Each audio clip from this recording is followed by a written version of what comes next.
en un nuevo ciclo de discipulado, no con mi guitarra puesta, ¿verdad? Pero contento de estar acá con ustedes. Les invito que por favor abran sus Biblias en Romanos, ya para hacer honor al instituto. Romanos capítulo 5, y vamos a estar en los versículos 18 al 21.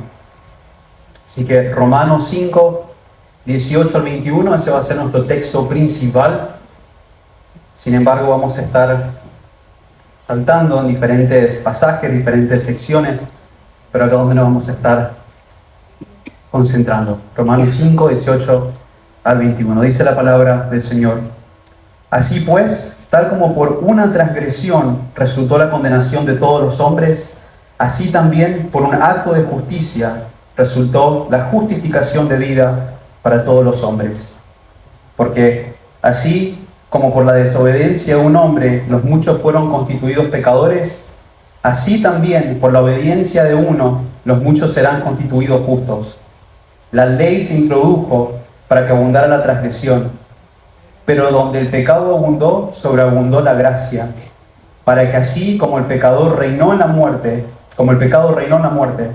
así también la gracia reine por medio de la justicia para vida eterna, mediante Jesucristo nuestro Señor. Oremos. Señor, gracias por tu palabra. Señor, gracias por esta verdad que acabamos de leer. Sabemos, Señor, que estábamos antes de Cristo muertos espiritualmente. Estamos rodeados de un mundo que está muerto espiritualmente, pero gracias por Cristo. Señor, gracias porque Él nos ha salvado, nos ha justificado. Señor, gracias por esta noche también de poder estar meditando en tu palabra. Señor, que sea tu Espíritu Santo guiándome, trayendo tu palabra, Señor, trayendo tu mensaje, sabiendo que eres tú, Señor, quien está hablando en tu iglesia, sabiendo que es tu mensaje, Señor, y no el mío. Así que nos aferramos a tu palabra. Sé tú glorificado, sé tú con nosotros también en la segunda hora para poder poner en práctica estas verdades. Gracias, Señor, es en el nombre de tu Hijo Jesús que te oramos. Amén y amén, Señor. En el año 1999 salió una película de terror que se llamaba The Sixth Sense. En español, si no me equivoco, dependiendo quizás en los países de uno, se tradujo El Sexto Sentido. La película trata de un psicólogo por nombre de Dr. Malcolm, protagonizado por el famoso actor conocido como Bruce Willis. En la película él tiene un objetivo, que es poder ayudar a un niño que se llama Cole, que sufre de ansiedad y de aislamiento social. Él en un punto de la película también le dice que incluso podía ver a las personas muertas. Durante la película, el Dr. Malcolm parece tener una vida normal. Él tiene su trabajo, incluso está casado, tiene su esposa, pero aparentemente su matrimonio está pasando por problemas. Su esposa incluso parece estar distante, porque según ella, él había puesto su trabajo por encima de su relación. Incluso durante la película hay una escena donde él se reúne con ella en un restaurante, pero ella parece estar distante, incluso no interactúa con él, lo ignora, se para, agarró la cuenta, paga y se fue. En otra escena él llega a la casa y ella está en el sofá, está viendo el video de cuando se casaron, o sea, el video de la boda. Pero no hay interacción entre ellos, siguen distantes, él la ve, ella sigue enfocada en el video. Y en una de las últimas escenas de la película, mientras progresa este conflicto entre ellos dos, él llega nuevamente a su casa y ella otra vez está viendo el video de su casamiento, pero esta vez había quedado dormida. Ella comienza a hablar mientras duerme, él no dice nada, simplemente la escucha. Y ella mientras dormía decía cómo extrañaba a su esposo, que no entendía por qué la había abandonado. Entonces se da a entender como que quizás no estaban juntos porque él la había dejado. Obviamente teniendo el trasfondo de que él había escogido su trabajo sobre ella. Pero ahí es donde justamente él nota algo raro. Él se dio cuenta que en su mano, al verla y al verla de ella, él no tenía el anillo de matrimonio puesto. Él recuerda algo que Cole, que su paciente, el niño, le había dicho más temprano durante la película. Él había dicho que las personas muertas viven como si en realidad estuvieran vivas. Es aquí donde llegamos al giro de la historia, de la película, y perdón si estoy arruinando la película para aquellos que no la vieron. Durante la mayor parte de la película, el Dr. Malcolm había estado muerto. Al comienzo de la historia o al comienzo de la película, uno de sus ex pacientes se había metido en su casa y lo había asesinado. Sin embargo, como hay un corte raro cuando eso ocurre con el resto de la película, durante todo el resto de la historia, él parece tener una vida normal. Intentaba ayudar a su paciente Cole, había tratado de restaurar su matrimonio, pero todo lo había hecho cuando él ya estaba muerto. Entonces, resumiendo la película trata de un hombre que pensaba estar vivo cuando en realidad estaba muerto. Esa es la misma condición del hombre perdido, quien está muerto espiritualmente, pero piensa estar vivo. Muertos espirituales. Yo sé que acabamos de leer Romanos capítulo 5, versículos 18 al 21, pero como el texto empieza así pues, me gustaría ser fiel a los versículos anteriores del capítulo 5, específicamente los versículos 12 al 17. No vamos a estar leyéndolos, pero sí son importantes resaltar los puntos que Pablo ha tocado aquí. Debemos considerar lo que él decía. Versículo 12, en resumen, él dice que el pecado entró al mundo por un hombre, por Adán, por lo cual la muerte se extendió a todos los hombres, porque todos pecaron. Versículo 14, la muerte reinó desde Adán hasta Moisés. Versículo 15 nos introduce a un cambio que empieza a donde empieza a dirigirse Pablo. Él dice, sin embargo, aunque Adán introdujo el pecado al mundo, Cristo introdujo la gracia de Dios por medio de Cristo, la cual abundó por sobre el pecado. Versículo 16, el juicio surgió también a causa de una sola transgresión, resultando en condenación para todos los hombres, porque todos han pecado. Sin embargo, la gracia de Dios abundó sobre el pecado. Ahora, Él es capaz de justificar a esos mismos hombres pecadores a través de Cristo. Y versículo 17, que nos va a traer al texto de hoy, el pecado de Adán trajo un reinado de muerte, pero Cristo trajo un reinado de gracia y vida que destronó el reinado de la muerte y pecado. En otras palabras, el reinado de Cristo es mayor que el de Adán. En estos versículos 18 al 21 del capítulo 5, Pablo sigue haciendo un contraste justamente entre la muerte por causa de Adán y la vida mediante Cristo. Si pudiéramos dividir el texto en dos, se divide en un primer punto en el cual la desobediencia al pecado de un hombre, Adán, trajo condenación. Ese es el primer punto de los versículos que leímos del 18 al 21. Y el segundo punto es que la justicia y la obediencia de un hombre de Cristo trajo vida. Comencemos con el primer punto. Pablo dice que por la transgresión y la desobediencia de un hombre, todos han sido condenados y declarados pecadores. En otras palabras, Pablo está diciendo que el hombre está sin esperanzas, condenado. Cuando Adán introdujo el pecado al mundo, también trajo consecuencias de las cuales hasta el día de hoy nosotros sufrimos. ¿Cuáles son? Esclavitud al pecado, corazones de piedra, deseos de maldad, incluso la muerte física e espiritual. Condenación.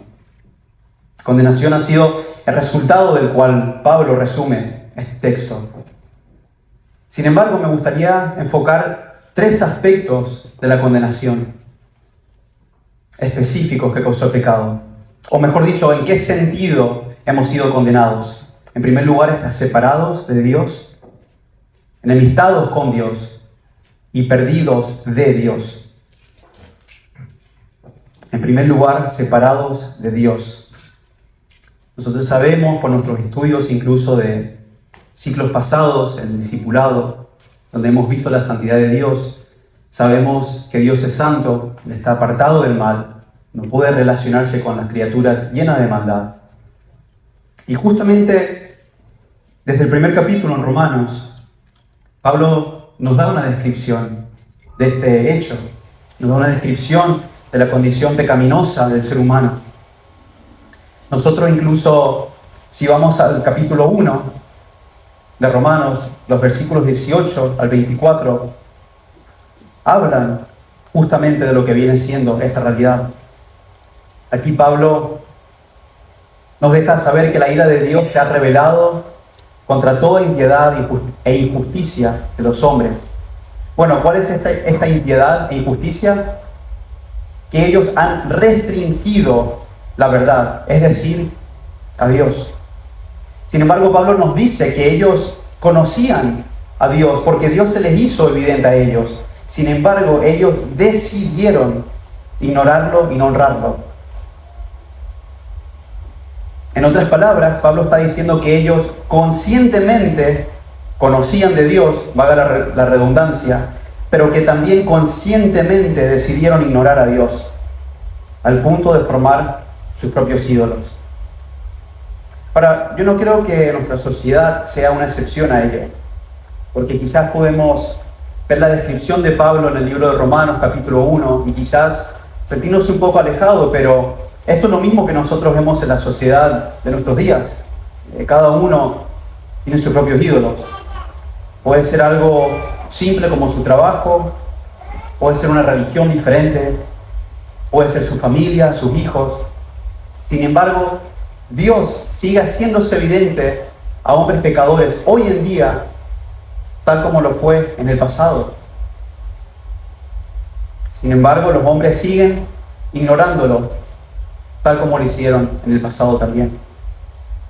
Incluso muchos dicen o argumentan que si Dios verdaderamente existe, que se les presente, y que si ellos están viendo físicamente a Dios, entonces que van a creer. Ellos argumentan que si Él verdaderamente aparece, entonces verdaderamente creerían en Él. Y hay una cita que me gusta mucho de Ken Ham. Él es un apologista famoso, incluso fundador del ministerio Respuestas en Génesis. Él, justamente relatando un evento que le ocurrió, donde le hicieron esta pregunta, él dice: un ateo me dijo una vez, ¿por qué tu Dios no viene y se nos muestra físicamente? Le respondí: lo hizo y lo clavaron en una cruz. Esta es una realidad de nuestros días también. Aunque Cristo resucitó de entre los muertos, siendo una prueba pública, objetiva, donde no se podía refutar, así todo el hombre sigue rehusando creer en Él y prefiere seguir viviendo en su pecado. Esto es lo que Pedro testifica en su primer sermón, en Hechos capítulo 2, en versículo 24. Él dice: pero Dios lo resucitó, hablando de Cristo, poniendo fin a la agonía de la muerte, puesto que no era posible que Él quedara bajo el dominio de ella. Pedro, con respecto al argumento de la resurrección, confrontó a su primera audiencia, produciendo en ellos arrepentimiento. Sin embargo, esa verdad, que fue un hecho objetivo, que sigue siendo hasta el día de hoy un hecho objetivo, no trae arrepentimiento al hombre rebelde. Sigue rebelándose en contra de Dios, sin arrepentirse y con un corazón entenebrecido. ¿Cuál es el resultado entonces? Nuevamente, primer capítulo de Romanos, versículo 24, lo deja claro. Dios lo entregó a la impureza, la lujuria y la maldad que ellos desean hacer. Esto sin duda es porque el hombre está separado de Dios. Segundo punto, el hombre muerto espiritualmente está enemistado con Dios. Está bajo la condenación de Dios. Romanos 8:7, Pablo habla sobre este estado. Él dice: la mente puesta en la carne es enemiga de Dios, porque no se sujeta a la ley de Dios, pues ni siquiera puede hacerlo. Y los que están en la carne no pueden agradar a Dios. Acá Pablo sigue también describiendo la condición del hombre caído. Tiene la mente puesta en la carne, no se sujeta a la palabra de Dios. En otras palabras, no quiere que le digan cómo vivir. Son hostiles con Dios, se oponen a Él y viven una constante enemistad con Dios. ¿Pero por qué, Pablo? Pues ni siquiera puedes hacerlo, dice él. Claramente hablando del hombre no regenerado, que vive liderado por sus pasiones, por su pecado y por su deseo de hacer aquello, porque son esclavos del pecado. Y es por esto que ellos no pueden agradar a Dios. E incluso, aunque un hombre haga lo bueno, y quizás acá por motivo de hacer un paréntesis o clarificar, aunque un hombre no creyente o un ateo pueda amar a su familia, pueda honrar la ley, pueda vivir de una manera moralmente correcta, no significa que él ha sido aceptado por Dios. Porque bajo los pasajes que estamos viendo, aquí Pablo no está dando un código moral por el cual el hombre debe vivir y que si él cumple con ese código moral va a ser aceptado por Dios, sino que él está presentando un estado espiritual que vive en constante enemistad con Dios. Un estado espiritual que es enemigo de Dios. Incluso aunque el hombre haga todo bien, cumpla la ley, no puede honrar a Dios porque su estado pecaminoso lo separa de Dios. Este hombre también está perdido de Dios. La separación que hemos visto, la enemistad con Dios, ha puesto a este hombre en una condición de perdición. Eso es justamente lo que Isaías nos dice en el versículo 6 del capítulo 53. Él dice: todos nosotros nos descarriamos como ovejas, nos apartamos cada cual por su camino. Ahora, Isaías no hace excepción. Él incluso está uniéndose a este grupo cuando dice: todos nosotros nos descarriamos como ovejas. Él no dice todos ustedes, lo cual él lo podría haber dicho porque él era el único, uno de los únicos, a excepción de otros profetas contemporáneos que estaban justamente honrando al Señor, guiándose por él, honrándola a él. Sin embargo, él dice: todos nosotros nos descarriamos como ovejas. Hace unos días vi una noticia un poco graciosa donde había una mujer que había salido a correr, no sé específicamente en qué parte o en qué lugar, pero mientras corría, ella, me imagino con la música puesta, enfocándose en la distancia que le tocaba correr, no se había dado cuenta que atrás de ella tenía un rebaño de ovejas que erróneamente se había confundido y la habían visto a ella como el pastor o la pastora de ovejas. Ellos, el rebaño, dejó su camino, dejó la guía por donde deberían haber ido para seguir a una mujer extraña, a una mujer que ni siquiera se había dado cuenta que lo seguía.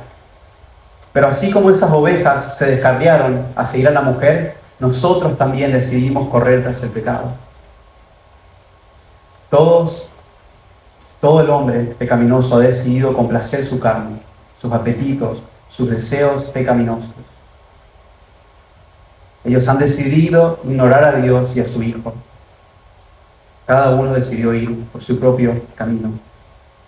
Es inevitable que estas verdades resultan, o como resultado, mejor dicho, producen la muerte espiritual.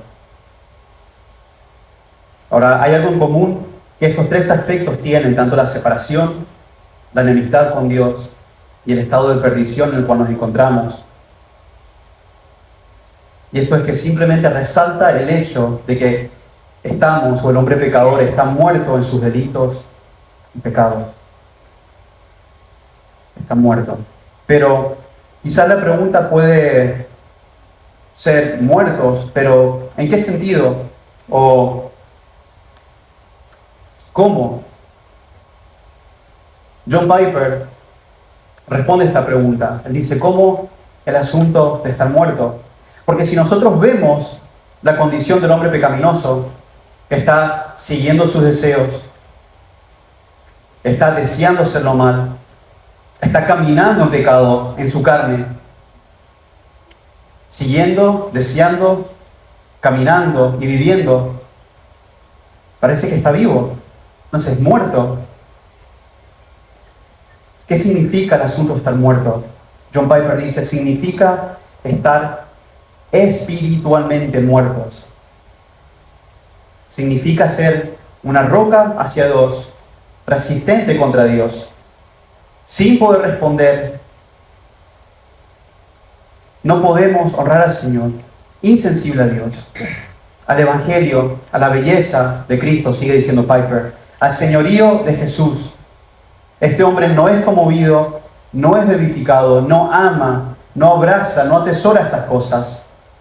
En otras palabras, dice Piper, podemos amar todas las cosas malas, pero somos incapaces de amar las cosas correctas. Muerte espiritual equivale a separación de Dios, enemistad con Dios, y perdidos de Dios. Sin embargo, gloria al Señor que en este mismo estado de mortandad Él nos rescató. ¿Pero cómo? A través de la justicia y obediencia de un hombre, de Cristo Jesús. Eso nos trae al segundo punto del versículo, de los versículos 18 al 21. ¿Qué es lo que nos dice Pablo? Que ahora hay un nuevo reinado, que la gracia reina sobre la muerte. Él nos está diciendo que la justicia y la obediencia de uno, es decir, Cristo, nos ha traído justificación. Ha podido justificar a muchos.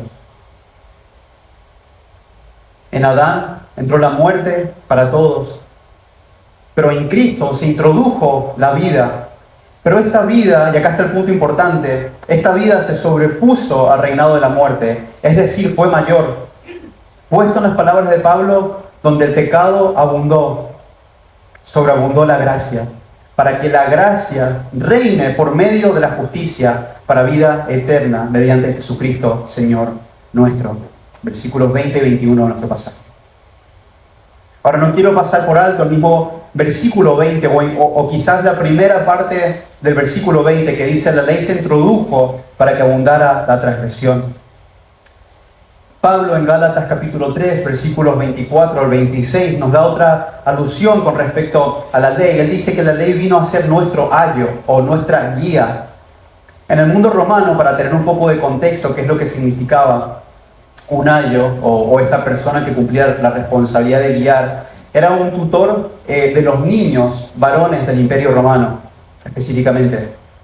Su responsabilidad era evitar que el niño tenga problemas, debía protegerlo del peligro y asegurarse también de que este niño esté bajo control para que no haga cosas dañinas.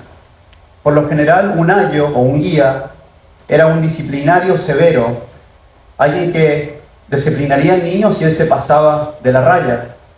Quizás algunos de los padres que están acá están pensando, bueno, quizás yo soy un ayo, ¿no? Están disciplinando a sus hijos. Ahora, justamente esa era la responsabilidad de la ley. La ley se encargaba de disciplinar severamente. La ley era una realidad amenazadora que creaba culpa, miedo y pavor. Pero también hay otro aspecto de la ley que se introdujo para mostrarle al hombre cómo él abiertamente se revela en contra de Dios. Es por esto que Pablo dice las palabras que acabamos de leer en el versículo 20, que la ley se introdujo para que abundara la transgresión. O sea, o poniendo en términos más simples, a través de la ley que el Señor había dado, el hombre ahora sabía lo que tenía que hacer, pero mostraba su rebeldía en no cumplir con lo que Dios le mandaba. Voluntariamente no cumplía con lo que sabía que tenía que hacer. La ley les mostraba cuánto abundaba la transgresión del hombre. Pero, y esta es la segunda parte del versículo 20, donde se introduce de una manera hermosa el Evangelio, pero, dice Pablo, donde el pecado abundó, sobreabundó la gracia. John MacArthur dice: el propósito de la ley es llevarnos a Cristo para que seamos justificados por la fe. La ley no hace ninguna contribución a eso. Nos lleva al punto en que decimos, entonces, ¿cómo puedo ser librado de la muerte? ¿Cómo puedo ser librado del infierno? ¿Cómo puedo ser rescatado del pecado? ¿Cómo? ¿Dónde está mi salvación? Y la respuesta es en el Evangelio.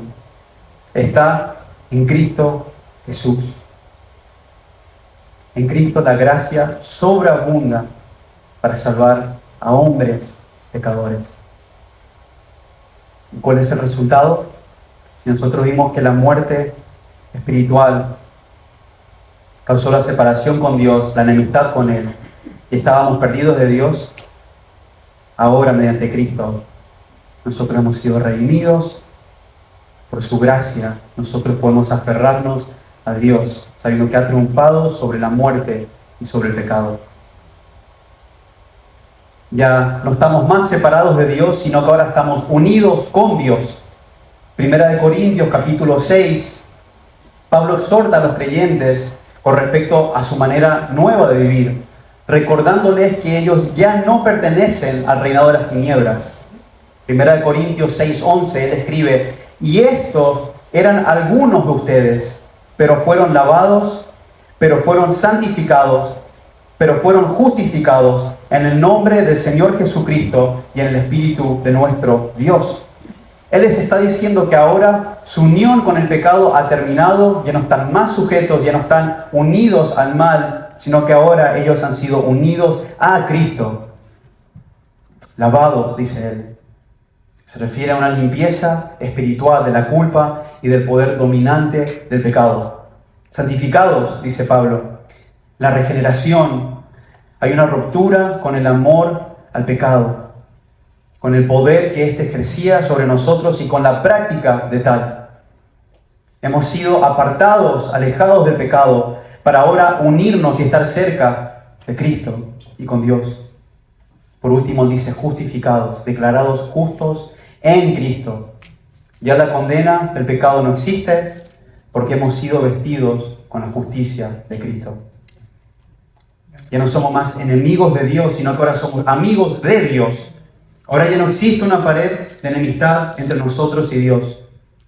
Colosenses 1, 21 al 22 dice: y aunque ustedes antes estaban alejados y eran de ánimo hostil, ocupados en malas obras, sin embargo, similar a este pero que encontramos en el versículo 20 de nuestro texto en Romanos, sin embargo, ahora Dios los ha reconciliado en Cristo, en su cuerpo de carne, mediante su muerte, a fin de presentarlos santos, sin mancha e irreprensibles delante de Él. Hermanos, hemos sido reconciliados en Cristo. Hemos entrado en una relación donde podemos acercarnos a Dios. Antes nosotros estábamos en guerra con Él, disparándole con nuestro pecado, haciendo guerra en contra de sus estatutos, en contra de sus ordenanzas, pero ahora el Señor nos ha traído a su bando, nos hemos unido a Él, la guerra ya terminó y ahora nosotros disfrutamos del Señor como nuestro amigo.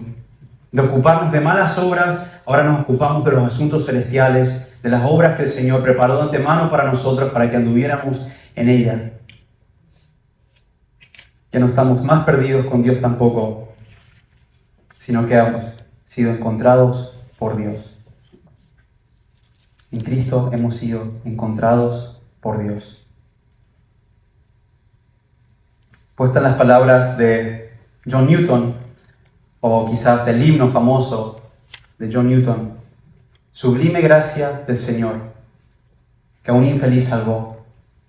Fui ciego, mas hoy puedo ver. Perdido, y Él me halló. Su gracia me enseñó a temer, y mis dudas ahuyentó. Oh, cuán precioso fue a mi ser cuando Él me transformó. Pedro también, en 1 de Pedro 2:25 dice: Pues ustedes andaban descarriados como ovejas, pero ahora han vuelto al pastor y guardián de sus almas. Al pastor y guardián de sus almas. Iglesia, ¿cómo estamos viviendo nosotros? ¿Aún seguimos anhelando los deseos del viejo hombre? Los deseos de Adán, los deseos el cual Cristo ya venció por nosotros para que anduviéramos en novedad de vida. Resumiendo en palabras cortas el mensaje de hoy, nosotros hemos recibido vida espiritual por medio de Cristo. Lo que Adán corrompió por causa de su pecado, causando la separación entre Dios y el hombre, Cristo ahora ha redimido. Cristo fue más poderoso para salvar, redimir y más poderoso para justificar que lo que Adán fue para destruir.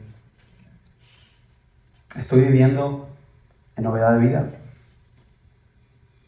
Señor, gracias por tu palabra.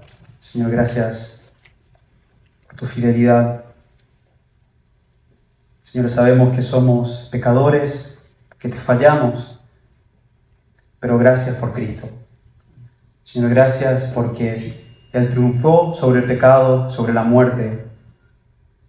Gracias, Señor, porque ahora nosotros, mediante Él, ya no estamos más en un estado de mortandad espiritual, sino que nosotros hemos ahora sido vivificados en Cristo para caminar según tu voluntad, con tu propósito. Señor, gracias por tu bondad, gracias por tu amor. Señor, ayúdanos a no ser hostiles a estas palabras, sino a encontrar refugio en ellas cuando no nos sintamos dignos o cuando nos sintamos pecadores, que podamos recordar la hermosura de tu Evangelio y que hemos sido salvados por Cristo, que es Cristo quien reinó sobre la muerte, pero que también reina sobre nuestras vidas. Ayúdanos, Señor, a amarte más a ti, a amar más a tu Hijo y a seguir, Señor, al pastor de los pastores y al Señor de señores, que es tu Hijo Jesús. Señor, por último te pido por la segunda hora que pueda ser un tiempo de edificación, tanto en el grupo de hombres como en mujeres, que podamos meditar en estas verdades, llevarlo quizás a un sentido práctico de cómo vivimos ahora a la revelación de tu palabra y de tu verdad. Y que esto, Señor, nos lleve a amarte más, a conocerte más, y que también otros lleguen a ti por medio de nuestro testimonio. Gracias, Señor. Es en el nombre de tu Hijo Jesús que damos la gloria a ti. Amén y amén, Señor.